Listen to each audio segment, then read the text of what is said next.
വടക്ക് കിഴക്ക് ഭാഗത്ത് നമ്മൾ ചെയ്യുന്ന ഓരോ നിർമ്മിതിയും വളരെ ശ്രദ്ധിച്ച് ചെയ്തില്ലെന്നുണ്ടെങ്കിൽ വീടിന്റെ മൊത്തത്തിലുള്ള പ്രോസ്പെരിറ്റിയെ ഇത് സാരമായ രീതിയിൽ ബാധിക്കും. അപ്പോൾ അവിടെ നമുക്ക് ചെയ്യുന്ന ഏതൊരു നിർമ്മിതിയും ആ വീടിന്റെ അഭിവൃദ്ധിയിൽ അല്ലെങ്കിൽ അതിന്റെ പുരോഗതിയിൽ സാരമായ പങ്ക് വഹിക്കുന്നുണ്ട്. നമസ്കാരം. 20 വർഷത്തോളം വാസ്തു ഫുങ്ഷൂയി രംഗത്ത് എക്സ്പീരിയൻസ്ഡ് ആയിട്ടുള്ള സുരേഷ് സാറാണ് നമ്മോടൊപ്പം ഉള്ളത്. നമസ്കാരം സാർ. നമസ്തേ സർ. ഈ ദിക്കുകളിൽ ഈശാന കോൺ എന്താണ്, അതുകൂടാതെ എനിക്ക് അതിന്റെ പ്രാധാന്യം എന്താണെന്ന് കൂടി ഒരുപാട് പേര് കമന്റ്സിൽ ചോദിച്ചിട്ടുണ്ട്. അതൊന്ന് വ്യക്തമാക്കാവോ? 4 ദിക്കുകളും 4 കോർണറും മൂലകളും ഉണ്ട്. അപ്പോൾ ഈസ്റ്റ്, വെസ്റ്റ്, സൗത്ത്, നോർത്ത് ഇതിനെ മഹാദിക്കുകൾ എന്നാണ് പറയുന്നത്. ഇത് 2 ദിക്കുകൾ കൂടി ചേരുന്ന ആണ് കോർണർ, മൂല. അതാണ് ഈശാന കോൺ. അതായത് വടക്കും കിഴക്കും കൂടെ കൂടിച്ചേരുന്ന കോർണറാണ് ഈശാന കോർണർ. അതായത് നോർത്തും ഈസ്റ്റും കൂടെ കൂടി, അതിനെ നോർത്ത് ഈസ്റ്റ് കോർണർ അഥവാ ഈശാന കോൺ എന്ന് പറയുന്നത്. അപ്പോൾ ഈ വടക്ക് കിഴക്ക് ഭാഗം അത് എന്തുകൊണ്ട് ഇത്രയും പ്രാധാന്യം വന്നു എന്ന് വെച്ച് കഴിഞ്ഞാൽ എല്ലാ വീട്ടിലും ഒരു വാസ്തുപുരുഷൻ ഉണ്ട് എന്നൊരു ഇത് പറയുന്നുണ്ട്. അത് വീടിന്റെ വടക്ക് കിഴക്ക് ഭാഗത്ത് അല്ലെങ്കിൽ വസ്തുവിന്റെ വടക്ക് കിഴക്ക് ഭാഗത്ത് ശിരസ് വെച്ചിട്ട് കിടക്കുന്നതായിട്ടാണ് പറയുന്നത്. അപ്പോൾ ഒരു വ്യക്തിയെ സംബന്ധിച്ചിടത്തോളം ഏറ്റവും പ്രാധാന്യമുള്ളത് ശിരസ്സാണ്. അപ്പൊ ഈ ശിരസ് വരുന്ന ഭാഗം എന്ന് പറയുന്നത് നോർത്ത് ഈസ്റ്റ് കോർണറാണ്. അപ്പൊ അവിടെ നമുക്ക് ചെയ്യുന്ന ഏതൊരു നിർമ്മിതിയും ആ വീടിന്റെ അഭിവൃദ്ധിയിൽ അല്ലെങ്കിൽ അതിന്റെ പുരോഗതിയിൽ സാരമായ പങ്ക് വഹിക്കുന്നുണ്ട്. അപ്പോൾ വടക്ക് കിഴക്ക് ഭാഗത്ത് നമ്മൾ ചെയ്യുന്ന ഓരോ നിർമ്മിതിയും വളരെ ശ്രദ്ധിച്ച് ചെയ്തില്ലെന്നുണ്ടെങ്കിൽ വീടിന്റെ മൊത്തത്തിലുള്ള പ്രോസ്പെരിറ്റിയെ ഇത് സാരമായ രീതിയിൽ ബാധിക്കും. അപ്പൊ നമുക്ക് എന്തൊക്കെ അവിടെ ചെയ്യാം, അവിടെ എന്തൊക്കെ ചെയ്തുകൂടാ എന്നുള്ളത് നോക്കാം. വടക്ക് കിഴക്ക് ഭാഗം ഒരു കാരണവശാലും അടച്ചു കെട്ടി ഉയർത്തി നിർത്തരുത്. അവിടെ കാറ്റും വെളിച്ചവും വരുന്ന രീതിയിലായിരിക്കണം വീട് വെച്ചാലും അവിടുത്തെ മതിൽ ചെയ്താലും. മനസ്സിലായില്ലേ? അപ്പോൾ തെക്കും പടിഞ്ഞാറ് നമ്മൾ മതിൽ കെട്ടി. അപ്പോൾ അവിടെ 2 സ്ഥലത്തും നമ്മളൊരു 5 അടി ഹൈറ്റിലാണ് മതിൽ കെട്ടിയെന്ന് കരുതുക. നമുക്ക് വടക്ക് കിഴക്ക് അപ്പുറത്തെ വീട്ടുകാരന്റെ കുറച്ച് ശല്യമുണ്ട്. അതുകൊണ്ട് നമ്മൾ എന്ത് ചെയ്തു, അവിടെ ഒരു 8 അടി ഹൈറ്റിലോ 10 അടി ഹൈറ്റിലോ മാറ്റി. ചില വീടുകളിൽ പറഞ്ഞാൽ വലിയ ടിൻ ഷീറ്റ് വെച്ച് ആ ഭാഗം മറച്ചിരിക്കുന്നതാണ്. അതൊക്കെ വാസ്തുപ്രകാരം തെറ്റാണ്. പല രീതിയിലുള്ള ബുദ്ധിമുട്ടുകളും ഉണ്ടാവും.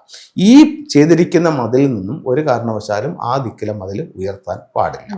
2, അവിടെ നമുക്ക് വരാവുന്ന കാര്യങ്ങൾ കിണർ വരാം, വീട്ടിലേക്ക് കടന്നു വരുന്ന വഴി ഗേറ്റ് വരാം. അത് വടക്ക് കിഴക്കിന്റെ വടക്കിലും വരാം, കിഴക്കിലും വരാം. അപ്പോൾ ഉച്ചസ്ഥാനങ്ങളിൽ ഗേറ്റ് വരാം. പിന്നെ ഈ നമ്മൾ പറഞ്ഞത് മീനമ്പശയിൽ കിണറും വരാം. അവിടെ വന്നുകൂടാത്തത് സെപ്റ്റിക് ടാങ്ക് വരാൻ പാടില്ല. അവിടെ പുറത്തൊരു ഔട്ട് ഹൗസ് വരാൻ പാടില്ല. ചിലർ പട്ടിക്കൂട് അവിടെ കൊണ്ടുവയ്ക്കും. ചിലരെന്ന് പറഞ്ഞു കഴിഞ്ഞാൽ ആ വീട്ടിലേക്കുള്ള ഗേറ്റ് വാച്ചറുടെ ഒരു റൂം അവിടെ പണിയും. മനസ്സിലായില്ലേ? അപ്പൊ അത്തരത്തിലുള്ള കാര്യങ്ങളൊന്നും അവിടെ പാടില്ല. അവിടെ ഫ്രീ ആക്കി ഇടുക. വസ്തുവിൽ ഏറ്റവും താഴ്ന്നു നിൽക്കേണ്ട ഭാഗവും അവിടെയാണ്. അപ്പൊ ആ രീതിയിൽ നമ്മൾ അതിനെ ക്രമീകരിക്കുക. അടുത്തതെന്ന് പറഞ്ഞു കഴിഞ്ഞാൽ സെപ്റ്റിക് ടാങ്ക് പാടില്ല. പിന്നെ വേസ്റ്റ് വാട്ടറിന്റെ കുഴി പാടില്ല. പിന്നെ മറ്റൊരു നിർമ്മിതി അവിടെ പാടില്ല. ചില സ്ഥലത്ത് നമ്മൾ മുമ്പൊരു പ്രോഗ്രാമിൽ ഇത് പറഞ്ഞിട്ടുണ്ട്. ഒരു വീട് അവർ വെച്ചു. വീട് അവർ വെച്ചിട്ട് നല്ല പ്രോസ്പെരിറ്റിയോട് കൂടി മുന്നോട്ട് പോയിക്കൊണ്ടിരിക്കുകയാണ്. മുന്നോട്ട് പോയപ്പോഴത്തേക്ക് ഈ വീട്ടുകാരൻ ഗൾഫിലായിരുന്നു. ഇദ്ദേഹം അവിടുത്തെ ജോലിയെല്ലാം മതിയാക്കി കുറച്ച് പ്രായമായി ഇനി നാട്ടിൽ നിൽക്കാന്ന് പറഞ്ഞിട്ട് പുള്ളി നാട്ടിലേക്ക് വന്നു. നാട്ടിൽ വന്നിട്ട് എന്ത് ചെയ്തു, ഒരു ബിസിനസ് സ്റ്റാർട്ട് ചെയ്യാന്ന് പറഞ്ഞിട്ട് എവരുടെ വസ്തുവില് വീടിന്റെ ഫ്രണ്ടില് നോർത്ത് ഈസ്റ്റ് കോർണറിൽ കൊണ്ടുപോയി ഒരു ഷോപ്പ് തുടങ്ങി. ഷോപ്പ് എന്ന് പറഞ്ഞാൽ എനിക്ക് തോന്നുന്നു ഏകദേശം ഒരു 3 നിലയുണ്ടെന്നു. കൊല്ലത്താണ്. ഇത് ചെയ്തു. കുറേശ്ശെ പുള്ളിയുടെ പൈസകളെല്ലാം കയ്യിൽ നിന്ന് പോവുകയും ബിസിനസ് ഡൗൺ ആവുകയും വീടിന്റെ പ്രോസ്പെരിറ്റി പോവുകയും ചെയ്തു. എന്താണ്? ഈശാന കോൺ അവരെ കെട്ടിമറച്ചു. അവിടെ ഒരു വലിയ നിർമ്മിതി കൊണ്ടുവച്ചു. അത് ഇവരെ വീടിനെ സാരമായ രീതിയിൽ ബാധിച്ചു. പുള്ളി അത് വിറ്റു അന്ന് പിന്നെ വിൽക്കുന്നു എന്നുള്ളത് പറഞ്ഞിട്ടുണ്ടായിരുന്നു. അപ്പൊ ആ രീതിയിൽ അതിനൊരു ഇതായി. അപ്പോൾ അവിടെ ഒരു കാരണവശാലും പാടില്ല. അതുപോലെ തന്നെ ചില വീടുകളിൽ നമുക്ക് അവിടെ കൊണ്ടുപോയി ഒരു ഷെഡ്, ഒരു തേങ്ങാപ്പുര അങ്ങനെയൊക്കെ ചെയ്തിട്ടുണ്ട്. അപ്പൊ നമ്മളൊരു പിന്നെ മാവേലിക്കരയിലാണ് ഒരു കൺസൾട്ടിങ്ങിന് പോയപ്പോൾ ഇപ്പം നമ്മളൊരു വീട്ടിൽ ചെന്നിട്ട് ആ വ്യക്തിയോട്ട് സ്ഥലമോ കാര്യങ്ങളോ പറഞ്ഞ് അവരെ മോശപ്പെടുത്തുകയല്ല.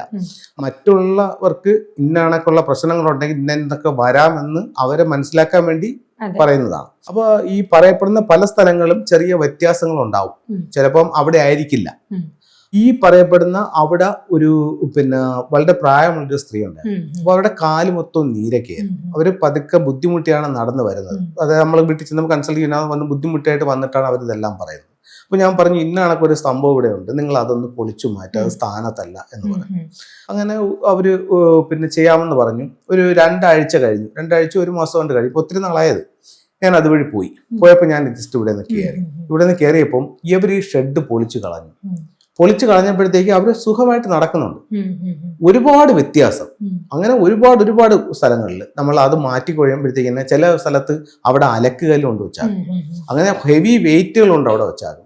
ഒന്നുമില്ലെങ്കിൽ വീടിന്റെ പണി കഴിഞ്ഞിട്ട് ബാക്കി വന്നാക്കുന്ന പാറയും മറ്റുള്ള കാര്യങ്ങളെല്ലാം കൂടെ അവിടെ കൊണ്ടുവയ്ക്കും. അപ്പോൾ വടക്ക് കിഴക്ക് ഭാഗം നിങ്ങളൊന്ന് വൃത്തിയായി സൂക്ഷിക്കുക. അവിടെ എന്തുണ്ടെങ്കിലും അതെല്ലാം ആ ദിക്കിൽ നിന്നൊന്ന് മാറ്റി. ഇപ്പൊ പാറയെല്ലാം ബാക്കി വന്നിട്ടുണ്ടെങ്കിൽ നിങ്ങൾക്ക് സൗത്ത് വെസ്റ്റിൽ വെക്കാം, അതായത് വീടിന്റെ തെക്ക് പടിഞ്ഞാറ് ഭാഗത്ത് വെയിറ്റ് കയറ്റി ഉയർത്തി വെക്കാം. പക്ഷെ ഈശാന കോണ് എപ്പോഴും വൃത്തിയായി സൂക്ഷിക്കുക. അവിടെ മറ്റു വസ്തുക്കൾ പാടില്ല, അവിടെ ഭാരം പാടില്ല, അവിടെ ഫ്രീ ആക്കി ഇടുക. അവിടെ നമുക്ക് കൊടുക്കാവുന്ന 2 കാര്യങ്ങൾ എന്ന് പറയുന്നത് ഗേറ്റും കിണറുമാണ്. സർ, അങ്ങനെയുള്ള സ്ഥലങ്ങളിൽ നമ്മളിപ്പോൾ ഈ ലോൺ പോലെ വെക്കുന്നവരുണ്ടല്ലോ, അതൊക്കെ പോസിബിൾ ആണോ? അത് ഈ വെയിറ്റിന്റെ കാര്യം പറഞ്ഞുകൊണ്ട് ഞാൻ ചോദിച്ചതാ. അവിടെ നമുക്ക് പിന്നെ ഈ ചെടികളായിട്ട് പാടില്ല, തുളസി പോലും അവിടെ പാടില്ല എന്നാണ് പറയുന്നത്. ഫ്രീ ആയിട്ട് അവിടെ ഫ്രീ ആയിട്ട് ഇടാം. അവിടെ നമുക്ക് ചെയ്യാം, വാട്ടർ പോണ്ട് ചെയ്യാം, വെള്ളത്തിന്റെ കാര്യങ്ങളെല്ലാം നമുക്ക് അവിടെ ചെയ്യാം. കാരണം മീനൻ രാശിയാണ്. ഇപ്പൊ നമുക്കൊരു പോണ്ട് പണിയാന്നുണ്ടെങ്കിൽ ഇപ്പൊ എല്ലാവർക്കും അത് ഇഷ്ടപ്പെടുന്നുണ്ടല്ലോ, എല്ലാം ഒരുപാട് വീടുകൾ ചെയ്യുന്നുണ്ട്. പക്ഷെ പലരും അത് ദിക്കറിയാതെ എവിടെയെങ്കിലും കൊണ്ട് ചെയ്തിട്ട് പണി വാങ്ങിക്കുകയാണ്. ഇപ്പൊ ഇത് ഒരു പോണ്ട് ചെയ്യുന്ന പറഞ്ഞു കഴിഞ്ഞാൽ സൗത്തിൽ കൊണ്ടുപോയി പോണ്ട് വെച്ചു, അല്ലെങ്കിൽ സൗത്ത് ഈസ്റ്റിൽ കൊണ്ടുപോയി പോണ്ട് വെച്ചു. ഇതൊക്കെ ഇവരെ സാരമായ രീതിയിൽ ബാധിക്കും. കാരണം എന്ന് പറഞ്ഞാൽ അവിടുത്തെ എലമെന്റ് വാട്ടർ അല്ല, വാട്ടറിന് എഗൻസ്റ്റ് ആയിട്ടുള്ള എലമെന്റ് ആണ് അവിടെ നിൽക്കുന്നത്. അപ്പൊ അങ്ങനെയുള്ള കാര്യങ്ങളെല്ലാം നമുക്ക് നോർത്ത് ഈസ്റ്റിൽ കൊടുക്കും. ഇപ്പൊ ഏതൊരു വീടിന്റെയും, ഇപ്പൊ എന്നെ സംബന്ധിച്ചിടത്തോളം ഞാൻ പറയുകയാണെങ്കിൽ, ഒരു വീട്, നിങ്ങൾക്കൊരു വീടുണ്ടെന്നുണ്ടെങ്കിൽ അവിടെ ഒരു മൂവിങ് വാട്ടർ ഉണ്ടായിരിക്കണം. അത് നിങ്ങളുടെ വീടിന്റെ നോർത്തിൽ കൊടുക്കുക. വീടിന്റെ നോർത്തില് ഔട്ട്സൈഡിൽ ഒരു മൂവിങ് വാട്ടറോ, വീടിനകത്ത് ലിവിംഗ് റൂമിൽ ഒരു നോർത്തിൽ ഒരു മൂവിങ് വാട്ടറോ ഉള്ള വീട് ഭൂരിഭാഗം വീടുകളും പ്രോസ്പെരിറ്റിയിലേക്ക് പോകുന്ന വീടുകളായിരിക്കും. ഒരുമാതിരിപ്പെട്ട പ്രശ്നങ്ങളെല്ലാം അത് കവർ ചെയ്യാനായിട്ടും തൊഴിൽപരമായിട്ടും സാമ്പത്തികമായിട്ടും അഭിവൃദ്ധിപ്പെടാനായിട്ടും ഈ ഒരു മൂവിങ് വാട്ടർ സാധിക്കും. അപ്പൊ ഈശാനകോൺ അത്രത്തോളം പ്രധാനമുള്ള ഒരു ദിക്കാണ് വീട്ടില്. അതെ. അതപ്പോ വീട് വെക്കുന്നവര് നമ്മള് ഈശാനകോണ് കറക്റ്റ് ചെയ്താൽ തന്നെ നമുക്ക് ഒരുപാട് മാറ്റങ്ങൾ. ഇപ്പൊ നമ്മുടെ പ്രോഗ്രാം കണ്ടുകൊണ്ടിരിക്കുന്ന ഒരുപാട് ആൾക്കാരുണ്ട്. അപ്പൊ ഇത് കേട്ടിട്ട് അവരുടെ വീടിന്റെ ഈശാനകോൺ എങ്ങനെയാണ് കിടക്കുന്നതെന്ന് അവരൊന്ന് മനസ്സിലാക്കും, വീടും പിന്നെ ലാൻഡും. എന്നിട്ട് അതാത് സ്ഥലങ്ങളിൽ നമ്മൾ പറഞ്ഞ കണക്കൊരു വൃത്തിയാക്കലും ഭാരം മാറ്റലും ഒക്കെ ഉണ്ടായിട്ട് ഒരു ജലസാന്നിധ്യം കൂടെ കൊണ്ട് കൊടുക്കുകയാണെങ്കിൽ ഉറപ്പായിട്ടും അവിടെ ഒരു ചേഞ്ച് ഫീൽ ചെയ്യും. അപ്പൊ കണ്ടുകൊണ്ടിരിക്കുന്നവർ ഇതൊന്ന് ട്രൈ ചെയ്ത് നോക്കുക. പുതിയതായി വീട് വെക്കാൻ പ്ലാൻ ഉള്ളവരാണെങ്കിൽ ഇതൊക്കെ മനസ്സിലാക്കി വീട് വെച്ചാൽ നല്ലതായിരിക്കും. അതുപോലെ സാറിനെ ഡയറക്റ്റ് കൺസൾട്ട് ചെയ്ത് നിങ്ങൾക്കൊരു വീട് വെക്കാനുള്ള ഒരു പ്ലാൻ ഉണ്ടെങ്കിലും സാറിനെ പോലെ ഇത്രയും എക്സ്പീരിയൻസ്ഡ് ആയിട്ടുള്ള ഒരാളെ കൺസൾട്ട് ചെയ്യുന്നത് നല്ലതായിരിക്കും. അതിന് വേണ്ടിയിട്ടാണ് ഞങ്ങൾ കോൺടാക്ട് നമ്പർ പ്രൊവൈഡ് ചെയ്തിരിക്കുന്നതും. കൂടാതെ നിങ്ങൾക്കുള്ള കുട്ടി ഡൗട്ട്സ് ഒക്കെ കമൻസിലൂടെ ഞങ്ങൾ അറിയിക്കുക. ഞങ്ങളത് ഫോളോ അപ്പ് ചെയ്ത് തുടർന്നുള്ള എപ്പിസോഡുകളിൽ അതായിട്ട് വരുന്നതായിരിക്കും. ഇന്നത്തെ എപ്പിസോഡ് ഇവിടെ വൈൻഡപ്പ് ചെയ്യുന്നു.